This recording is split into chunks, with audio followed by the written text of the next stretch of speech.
Hello and welcome. My name is Jennifer Raye from jenniferraye.com. In today's interview, I'm speaking with Jill Satterfield, an international mindfulness and meditation teacher. Jill is the founder and director of the School for Compassionate Action, as well as the founder of Vajra Yoga and Meditation. Jill has been featured in many publications, including the New York Times, Yoga Journal, Tricycle Magazine, and Shambhala Sun. She's been working in the field of integrative healthcare for over 35 years. I'm really excited to have Jill here today because of her personal story. For many years, she worked with chronic pain and illness, and she found a way for the Buddhist contemplative and mindfulness practices to help her find greater ease and peace.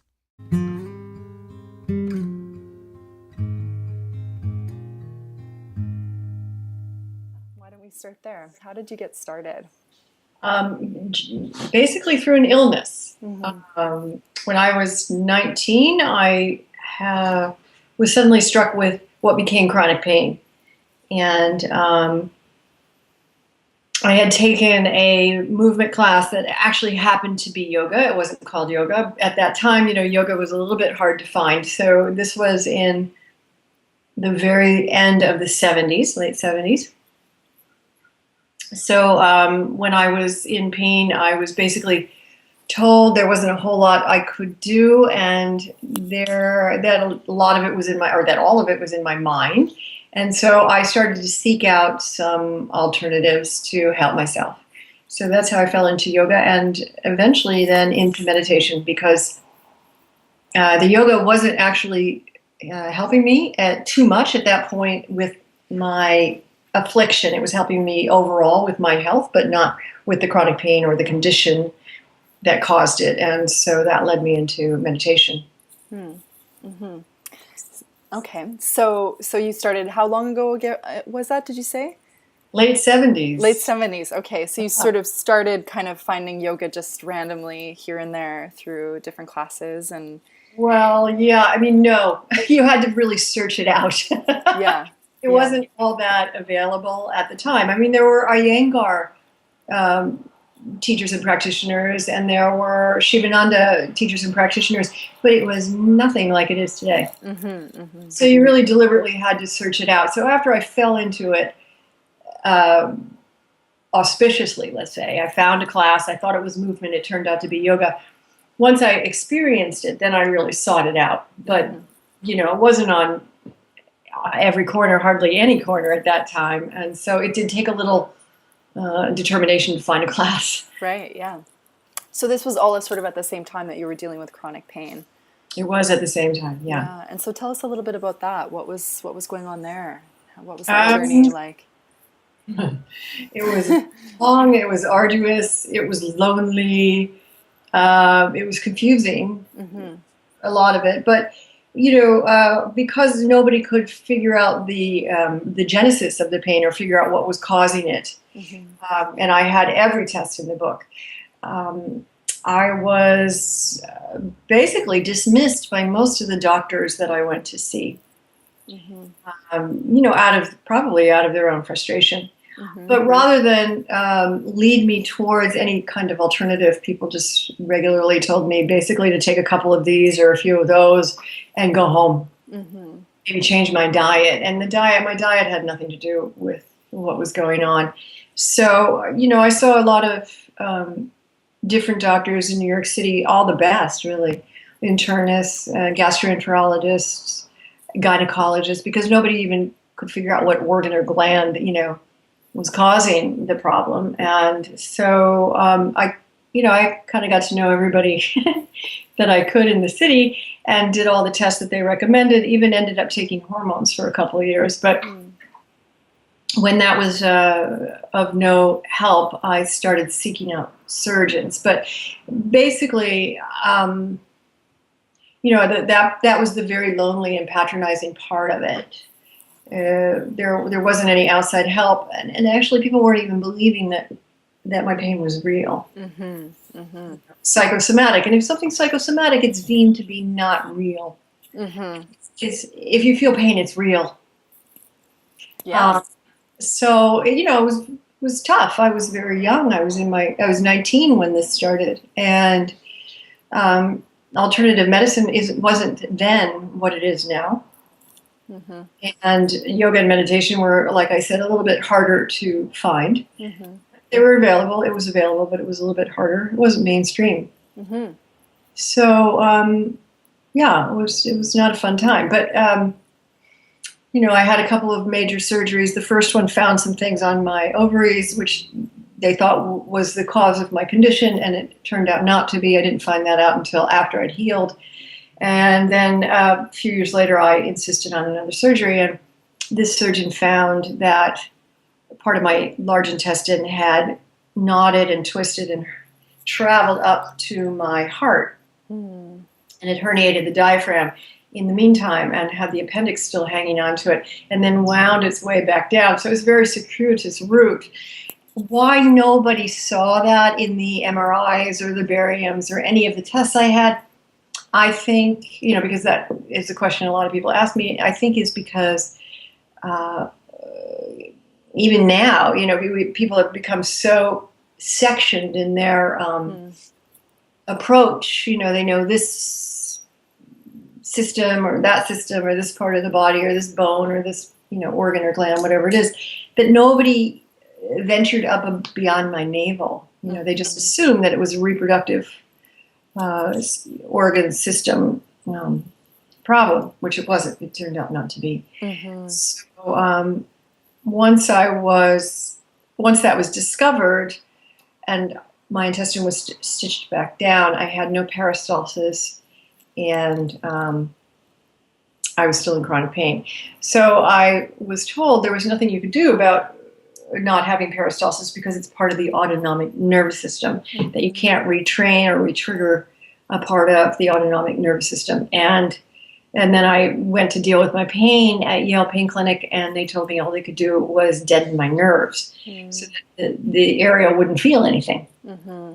The problem with that was that it could have caused a coma or paralysis. So I thought, that's not an alternative for me. And I didn't really want to deaden a part of my body anyway. Right. Yeah. The pain to me was signifying that there was something wrong. What could I do about it? I didn't want to just, deaden it. So that's that time. That was a very critical moment, really, for me, because that's when I vowed to help myself. Mm-hmm.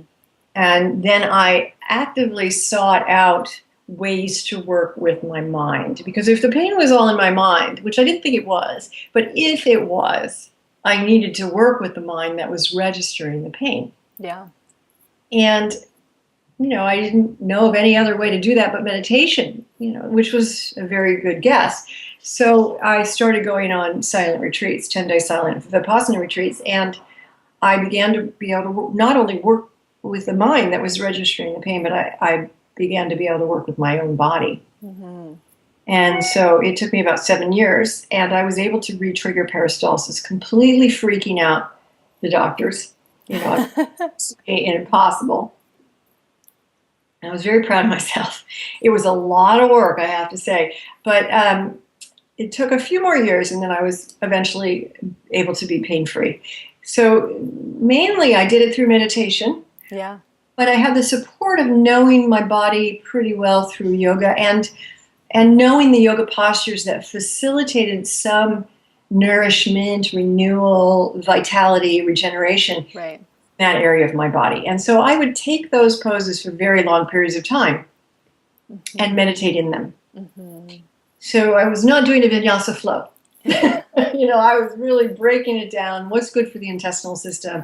What's good for my lymph, etc. And I would hold it almost like the old yoga hospitals. I don't know if they're still happening in India or not, but where they kind of bind you up in a posture and keep you there for a while because it moves blood and energy and breath into different areas of the body. Uh-huh. So I made up my own yoga hospital. I didn't know that existed, but one of the very greatest aspects of that whole time was that I didn't know it at the time, but what I was doing was I was tapping into a lot of information that's selective.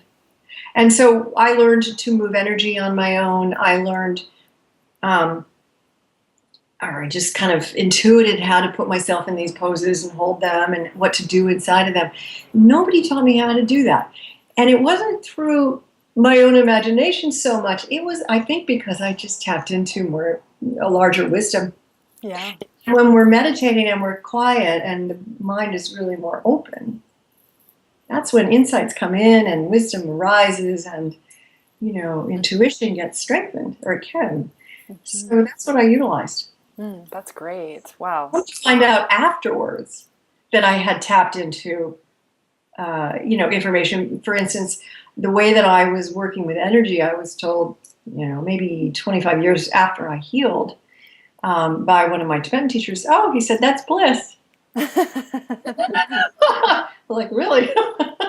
He said, yes, you need to teach that. Yeah. Because it's consciousness, it's just mind. And so then I started to look into it, and I started reading about some of the tantric healing practices from Tibet. And some of the things that I read, I realized, wow, what I was doing was very similar, if not almost exactly like some of these practices. I just didn't know about it. Wow. So nobody really, I don't think, invents something so much as tap in. Yeah. Yeah. Amazing. Well, and that's the thing, right? So, of course, the sort of teachers of those traditions, they're teaching what they have learned through tapping in, through very deep practice over long periods of time. So, it's right. one thing to be able to tap in, and it's another thing to, and luckily this didn't happen to me, go down the wrong route with it. You can go a little haywire. So it's real important to have teachers. Now, I did have extraordinary, and I do still have extraordinary teachers in the Vipassana tradition that were able to steer me, whether I talked to them about this or not, and I didn't really, but were able to steer me in very sane directions. Because I could, I really understand how something like this could take you off into a different track. Yeah. And, you would think that you're really powerful and you're really, maybe all-seeing and maybe a little bigger than you are. Right. Yeah. Well, I mean, that's a very powerful experience that you've had, and you definitely developed a very deep practice over time as well, and with the support of a lot of teachers, it sounds like. So really, you were able to, you started in a place of chronic pain, and through, probably the course of 15 years or so, would that be right? Yeah. Over quite a long period of time, around 15 years, you were first of all able to regain peristalsis in your intestines after doctors told you there would be no way for the rest of your life you would have that.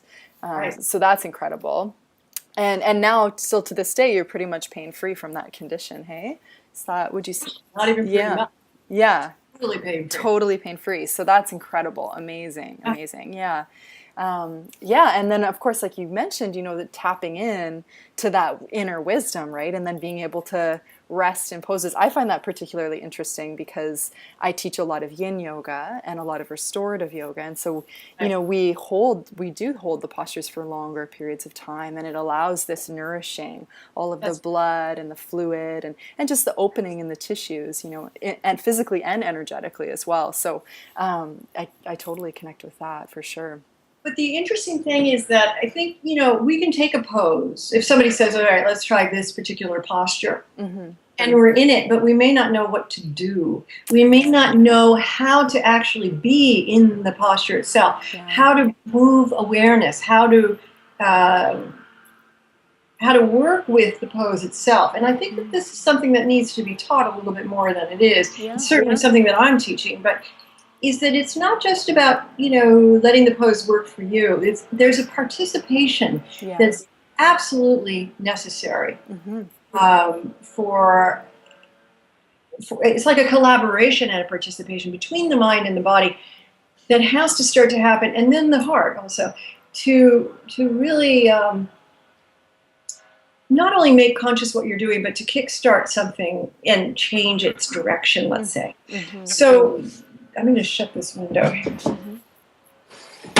I think that there's a certain amount of responsibility that each of us can take to develop and discover ways that we can work within ourselves that might not be taught in a normal yin class, and I'm not saying that you're not teaching it this way, but I think for people that are listening in, a pose is just a pose unless you actually are participating with it, and you've trained your mind to stay awake and aware and track what's going on. And then once you've trained the mind to stay awake and be able to stay in the body and track what's going on, then you can start to direct the awareness in ways that are helpful to you. Yeah, absolutely. I mean, I would say even in a lot of ways, that's what differentiates yoga from just exercise or,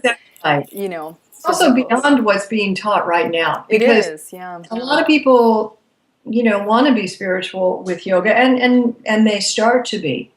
But finding spirituality in a yoga class that has music, for instance, is pretty hard. Mm-hmm.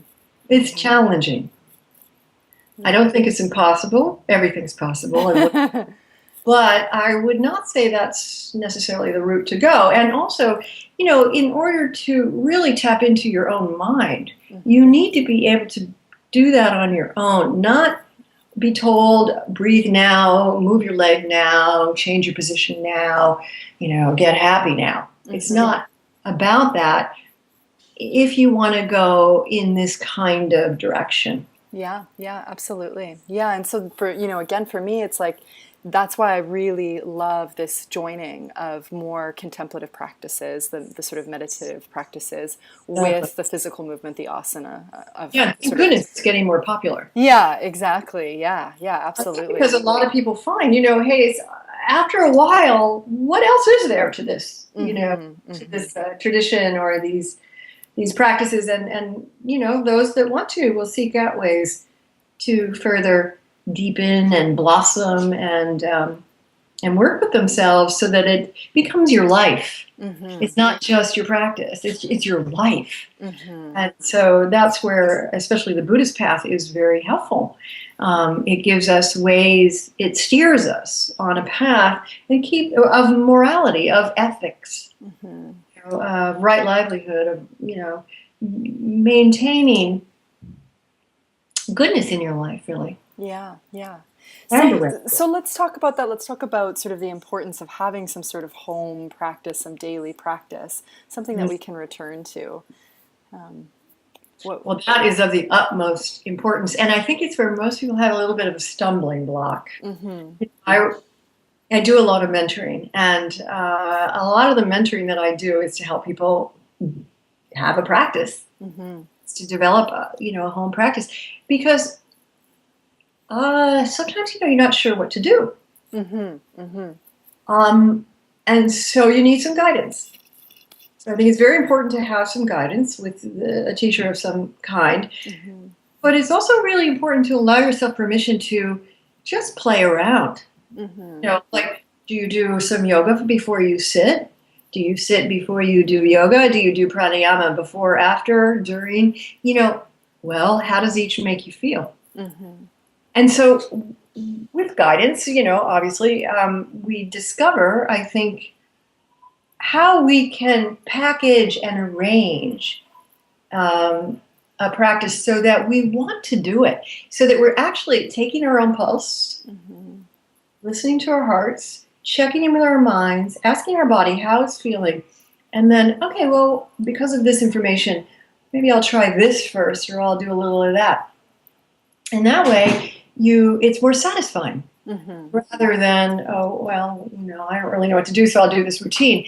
That might be how we start, but if you want to develop your own personal practice, it's good to start experimenting and check in with your teacher as well.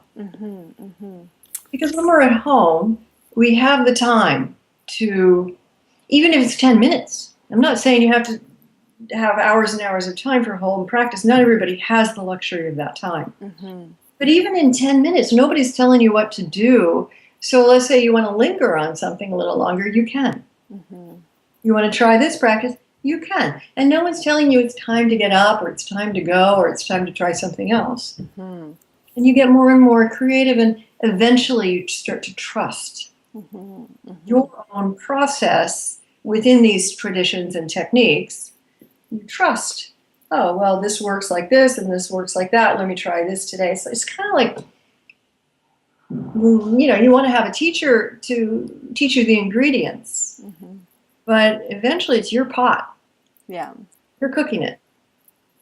And of course, someone else can always refine and always give you directions as to different ways to try. Now that you've maybe sampled this soup for this long, try this one, or add a second course, or finish it off with this dessert, or whatever it is. Someone will be guiding you, but you're the one that's in there, experimenting with the flavors and stirring the pot and letting it sit for so long and letting it rise for this long, or whatever, Right.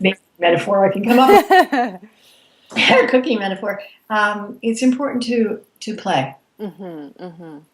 Yeah, and I mean there is a balance there, I think, because on one hand, you're absolutely right that taking that time and really figuring out what is right for me in my practice today in this season of my life, and then also just the importance of having that guidance of those teachers that are around long term. Because I think also in our culture, there's very much this tendency to like get onto the next new thing, or always want variety or newness, and so that's a part of our practice too, is being able to just stay with that cushion there that you have to sit down on every morning, and it's the same practice on some level every morning, sometimes, but you're right, like having that balance and having the freedom, giving yourself that freedom also to explore into what is it that really nourishes me. I think an interesting inquiry for sure. Yeah, and to look for people that have been doing what you're interested in a lot longer than you have. In this culture, in our culture, or Western culture, there's not a lot of emphasis on wisdom teachers, or people that have been around for a little longer. Yeah. We kind of like, we push people away once they start to get a little bit saggy and wrinkly. Yeah.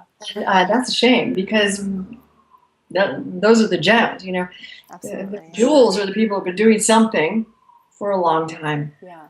Yeah. Because they've been through it. Right. So, well, let's talk about that. So, tell us a little bit about what you're up to now. What are some things that people might be interested in? What are you excited about these days? Oh, let's see.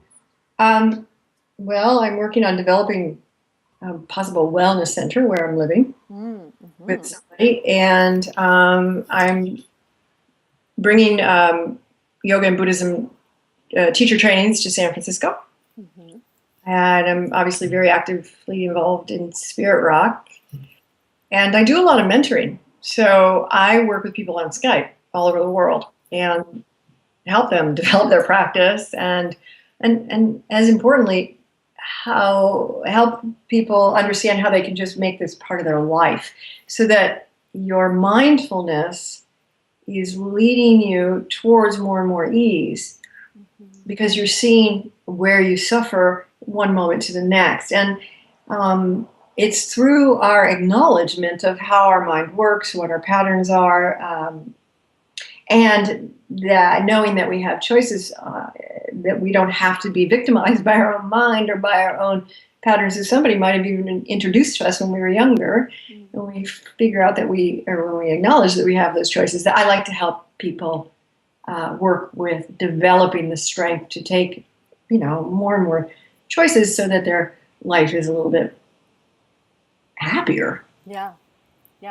So it's kind of a life practice that includes, a lot of different kinds of techniques, or let's say it includes mindfulness of the body. There's so many things we can do to be mindful of our body, which, is the first of the four foundations that the Buddha taught. Mindfulness of the body is in and of itself, a complete practice. So I've been counseling people about that, and that all keeps me pretty busy. I'm also writing a book. So okay. And you're also offering some trainings and workshops and things like that in Europe this summer. Is that right, or fall? In October, I okay. have a 200-hour yoga and meditation teacher training in Holland. Okay. And in, I think, February, I'll be starting something here in San Francisco. Great. Yeah. Okay.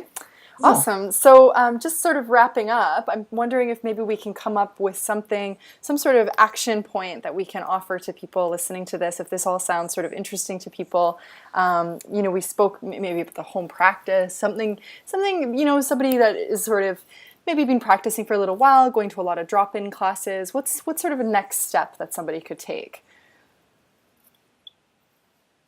Or some, I don't know, whatever you think, if there's sort of an action point, something that perhaps like the starting a home practice, sort of yeah. what would you suggest to somebody who wanted to start a home practice and doesn't really know what that looks like in the beginning? To start by just checking in with themselves daily. And you can do this as many times during the day as you like, where you find a quiet spot, relatively quiet. If you live in a city, it's not that quiet, but a relatively quiet spot where no one's bothering you.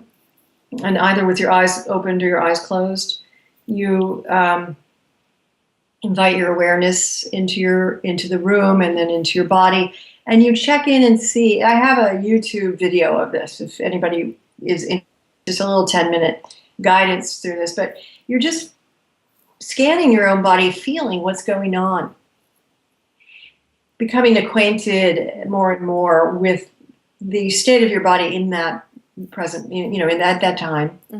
Checking in with your heart, really important. Ask your heart how it's doing. What's going on in the emotional body right now? And then check in with your mind. What's the landscape of the mind? What is your mind thinking about? Or, is your mind calm? Is it not calm? What's going on? Check in with your breath. Where is your breath? What's the cadence, the rhythm of your breath, etc.? And by checking in with ourselves over and over and over again, we start to have union. We actually start communicating with ourselves, and all our components start to come together and listen to each other. And so we can be listening, and it's kind of funny. There's the observer, and then there's the observed, but we have all those components. They're not really contradictory. But just to start getting to know ourselves a little bit more deeply, because how many times during the day do you say, "Hey, how are you?" to yourself? Not usually that often. We're usually looking outward and saying, "How are you?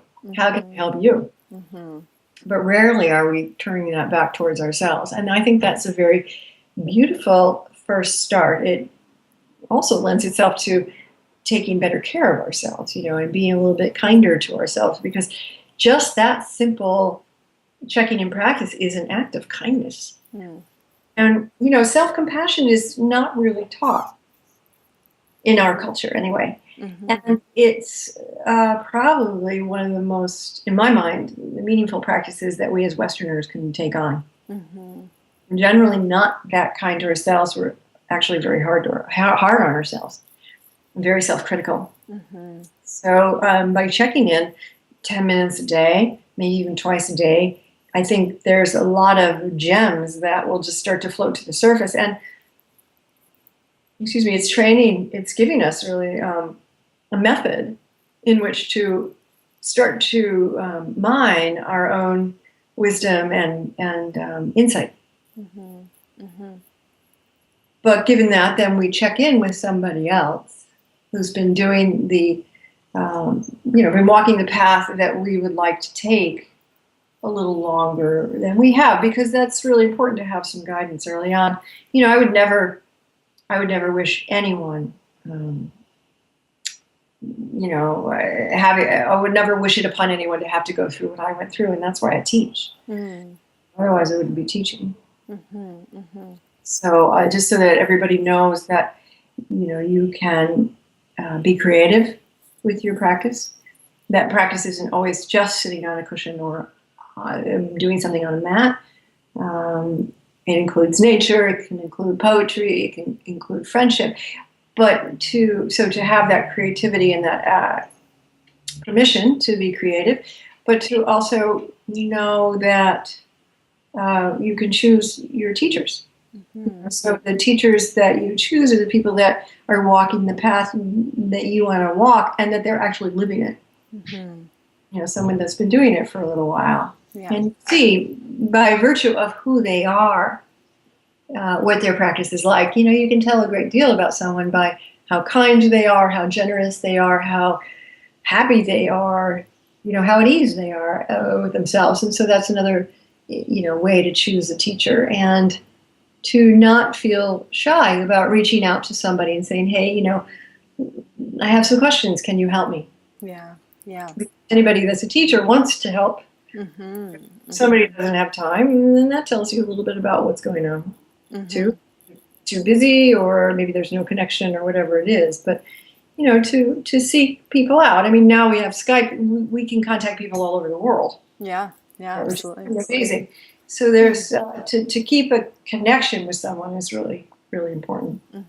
Great. Okay. So for people who are just sort of wanting to start something, excuse me, at home, taking that little bit of time every day to really activity and connection. I think those might be the two main things to focus on, and to know also that in the beginning, especially in the beginning, your mind is not going to be free of all thoughts. That doesn't happen. The mind is very good at thinking. It does an excellent job of it. And when you sit down in the beginning and you start to even just notice your own thoughts, your thoughts will be rather loud, and they might be even overwhelming.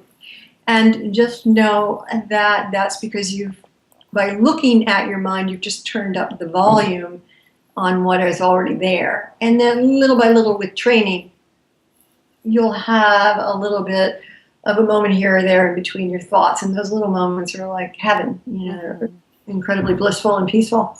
And it's the same thing with your body. Sometimes when you turn your awareness to your body, you're heightening what the body might be feeling. And that may not be necessarily pleasant. And again, that's why we want to have a teacher. But that may not be the state of your body at all times. So it's like when you turn a flashlight, which is the light of awareness really, on anything, it gets brighter. And just remember that is part of the process. So become a little louder, they might become a little brighter or heightened. Our awareness gets heightened when our awareness is heightened about something when we first turn toward it and stick a little bit of light on the subject. So not to be discouraged by that. Everybody's mind is busy, and everybody's body has something going on. That's the state of having a body and a mind. Okay. That's what it is to be human. How we work with what we see is what we can develop. And, I think that's where the hope is, and where the real radical change starts to happen is that, we may not like everything that our life delivers to us, or our body delivers to us, or our mind delivers to us, but we can definitely work with what it is, and so that it's not a burden. And we're not victimized by a mind that's kind of out of control. So how we work with what we see is where we develop, I think is what you said. That's great. Yeah, that's great. Yeah, so we start with a little time, maybe hopefully maybe this will inspire somebody to sit, or to to start meditating, or just to check in, and or to take a yoga pose and notice where you're breathing in it. Notice what thoughts are coming up. Notice how you feel about it. Notice if you want to rush through it or you want to linger. Things like that. And then to be creative with what you practice. At first, practice the things that make you feel good. Don't practice the hardest things, because that's discouraging. Then we don't really enjoy it, and then we won't do it. So you want to practice things that bring you joy, that make you feel better. And then the connection of finding a teacher, to help you along, to give you some guidance. It doesn't have to be every day, it doesn't have to be every week, but just to check in with, am I still on the right path? And then just to know, I guess, then there's the arching umbrella of, hey, guess what? You will be able to work with what you see. And that's the hope and inspiration, I think, that keeps us going. And little by little, you do feel that there is a difference from taking the time to do a practice. Great.